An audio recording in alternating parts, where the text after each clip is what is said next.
if we make these moves, our roster will be insane.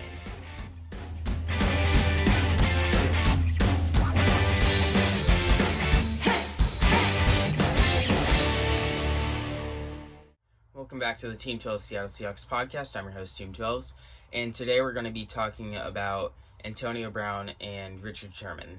So, what I want to talk about them is how I think we need to sign them, and I think that they could push us and catapult us into that definite slot in for first round bye, potentially Super Bowl area of things. So what we would get with Richard Sherman is a cornerback that's not Richard Sherman of 2013 and 14, and we don't need him to be that. We just need him to be Sherman of 2019, where he wasn't bad, he wasn't the best, he was just top 10 really solid cornerback that wasn't the lockdown, but he locked down. So I think he would be a good number one corner for our team, round out our secondary, and make it so it's not, there's a little more that you want out of it. It's more so, that's a pretty well-rounded secondary. And time for AB. So I know some people are going to be worried about the character issues, but what you're going to be giving to him isn't much money at all. It's largely going to be incentive based. There's not going to be like any guaranteed money, only probably around $1 million, $2 million. So if he starts going crazy again, or if those legal things are true, then you just cut him. Just get him off the team. Nice and simple. So I think he would be a great number 3 wide receiver for us. It's looking like we are offering a little more money than the Tampa Bay.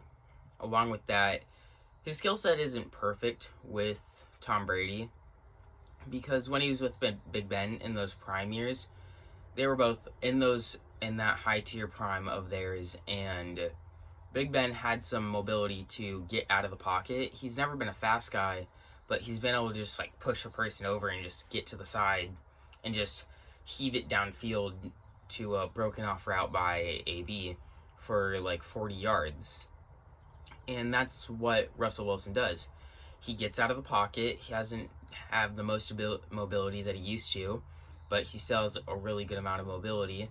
Gets out of the pocket, gets those break-off plays with Lockett, and then heaves it downfield for a broken play and gets 40 yards.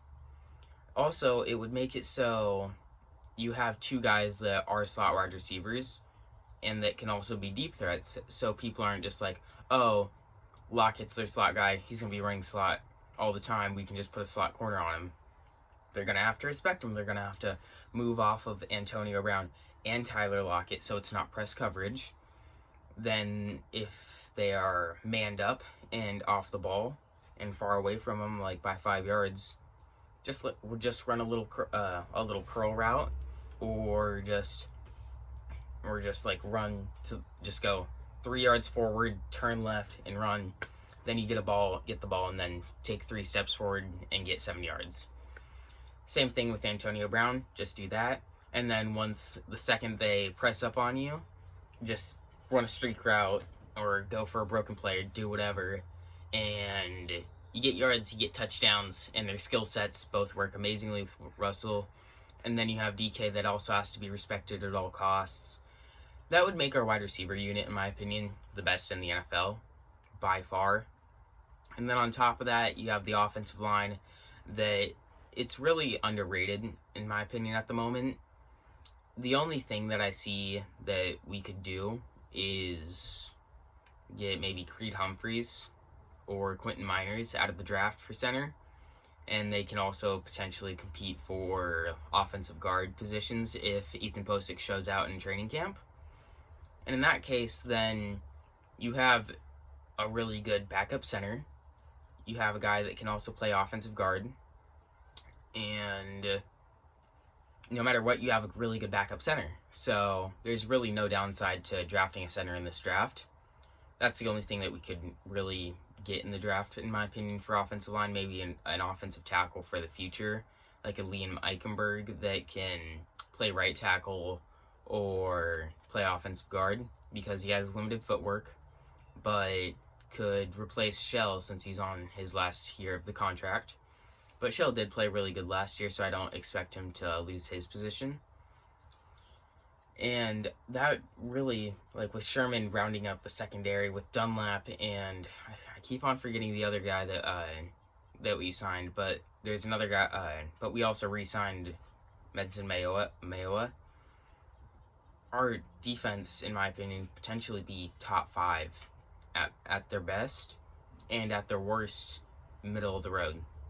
And then our offense, at their best, could be number 1, and at their worst, they could be number 20 like last year with the last 8 games or so, because Wilson decided to get all butthurt and like, oh, you're not going to throw a billion passes a game with me. I'm going to suck. But he's also playing 4 other teams this year, so I don't think he's going to suck, because if we don't make it to that NFC Championship or Super Bowl, I think Wilson's gone instantly. So if he plays well, he's also playing for other teams. But if he plays bad, then he's not playing for other teams. So overall, these moves would catapult us way up there with the great teams of the NFL. And there's nothing else I really want to touch on for this video. Thank you for watching. I'll have a link in my description for my Discord. It helps more than you'd think if you liked and subscribe. Thank you for watching. Have a good rest of your day.